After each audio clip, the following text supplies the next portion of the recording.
আমরা শিক্ষকদের ন্যায্য দাবি আদায়ে হাইকোর্টে যিনি সবসময় আমাদের পক্ষে লড়াই করেন অ্যাডভোকেট সিদ্দিকুল্লাহ আমাদের মাঝে উপস্থিত হয়েছেন। আমরা তাড়াতাড়ি অভিনন্দন জানাই।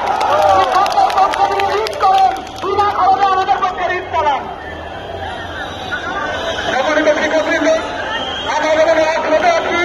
আমাদের সাথে আইনগতভাবে তিনি আমাদের সাথে যুদ্ধ করে আসছেন, আমাদের সহযোগিতা করে আসছেন। তিনি অ্যাডভোকেট সিদ্দিকুল্লাহ স্যার, উনি আমাদের মাঝে উপস্থিত হয়েছেন। উনি আমাদের তার পাশে প্রচন্ড হয়েছে তাদের বিরুদ্ধে অভিযোগ করেছেন এবং বিনা ব্যবসায় এবং আমাদের 32 সার্বজনীন 32 ব্যাপারে উনি আমাদের ঋণ করেছেন।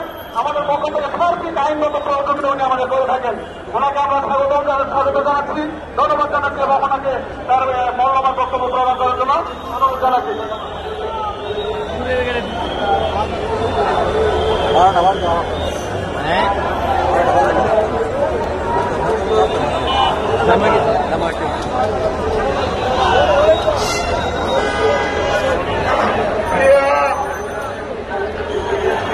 প্রিয় শিক্ষক শিক্ষিকা ভাই ও বোনেরা, আসসালামু আলাইকুম।